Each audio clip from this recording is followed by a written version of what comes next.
Hello friends. তো আজকে চক্রবর্তী বাবু পরিবারের সকল সদস্যদের আমি আমার তরফ থেকে জানাই শুভ নববর্ষ।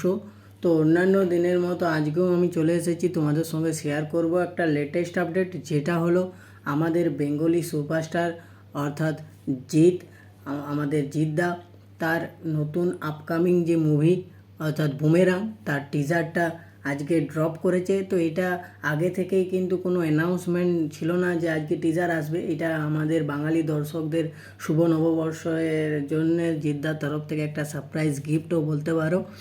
তো এই বুমেরাংয়ের টিজারটা আমি দেখলাম, আমার কেমন লাগলো চলো তোমাদের সঙ্গে শেয়ার করব।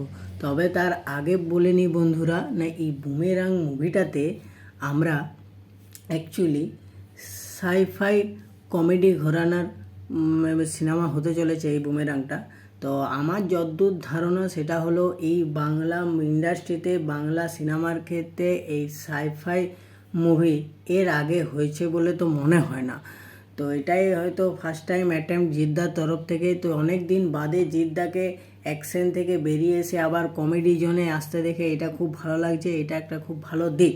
এছাড়াও আরেকটা জিনিস আমি বলি যে এটার কাস্টিং, না এই সিনেমাটাতে আমরা মানে প্রচুর প্রচুর ব্রিলিয়ান্ট অ্যাক্টরকে একসঙ্গে একই ছাদের তলে দেখতে পেতে চলেছি।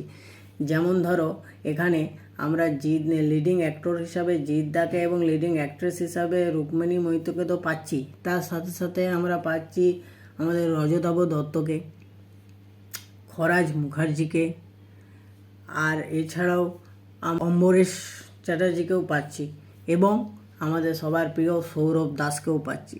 তো প্রচুর প্রচুর এমন মানুষ এই সিনেমাটার সঙ্গে যুক্ত যারা কমেডিটা ভালো বুঝে, কমেডিটা পুল আপ করতে জানে। তো এটা একটা ভালো দিক, কাস্টিংয়ের দিক। এই সিনেমাটার ডিরেকশনের দায়িত্বে রয়েছে আমাদের সৌভিক কুণ্ডু।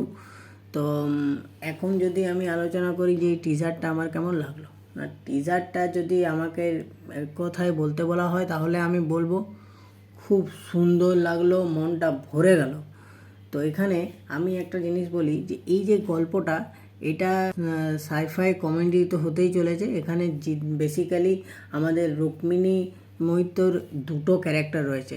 একটা সে অ্যাজ এ মানুষ বা নায়িকা বলতে পারো, এবং আরেকটা সে এখানে রোবটের ক্যারেক্টার প্লে করছে। জিদ্দা সে একজন সায়েন্টিস্ট, সে একটা রোবট আবিষ্কার করবে যেটা মানুষের মতোই আচরণ করবে, কথা বলবে, সেটাই তার জীবনের অ্যাম্বিশন।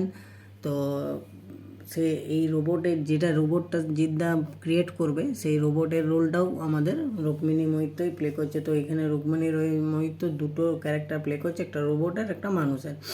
তো এখানে এই যে রোবটটা আবিষ্কার করবে, এখানে এই রোবটটাতে ঘিরে যেমন একটা ভালো দিকও থাকবে আর তেমনি একটা খারাপ দিকও হতে চলেছে।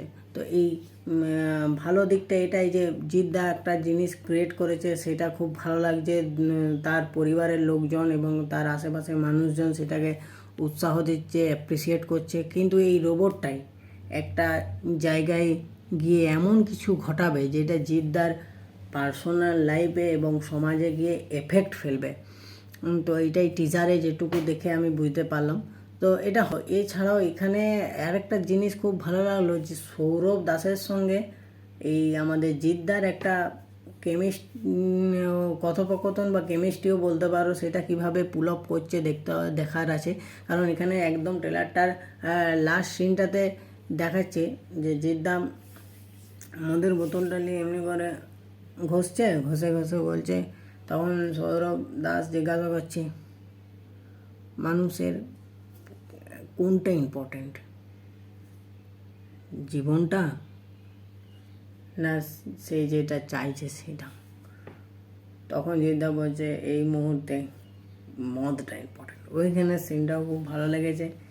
এবং আরেকটা জিনিস আমার বলার ছিল যে এখানে জিদ্দা একটা সুপার বাইক ইউজ করছে। সেই সুপার বাইকটা কিন্তু যেভাবে ইউটিলাইজ করা হয়েছে, যেটুকু টিজারটায় দেখলাম, আমার কিন্তু খুব ভালো লাগলো। আমি একটু ভিএফএক্সের কাজটা নিয়ে একটু আমার ভয় লাগছিলো, যেহেতু বাংলা ইন্ডাস্ট্রি বাজেটের ইস্যু, ভিএফএক্সটা কেমন হবে না হবে। কিন্তু টিজারটা দেখে আমার কিন্তু ভালোই লাগলো। এমনকি কোথাও কিন্তু আমার কোনো কার্টুন বলে মনে হয়নি, বেশ একটু রিয়েলিস্টিকই লাগলো। তো তো ওভারঅল টিজারটা আমার কিন্তু খুব ভালো লেগেছে। যারা যারা এখনও টিজারটা দেখোনি তারা অতি অবশ্যই জিদ্দার গ্রাসরুট এন্টারটেনমেন্ট ইউটিউব চ্যানেলে গিয়ে টিজারটা দেখো এবং তোমাদের কেমন লাগলো আমার এই ইউটিউব চ্যানেলে এসে জানিও। এবং আমার এই ইনফরমেশনটা যদি তোমাদের ভালো লেগে থাকে তাহলে আমার ভিডিওটা লাইক করো, কমেন্ট করো। এবং যারা ফার্স্ট টাইম এই ভিডিওটা দেখছো আমার চ্যানেলে, যারা ফার্স্ট টাইম ভিজিট করছো তারা অতি অবশ্যই আমার চ্যানেলটা সাবস্ক্রাইব করো। বন্ধুরা ভালো থাকো, সুস্থ থাকো।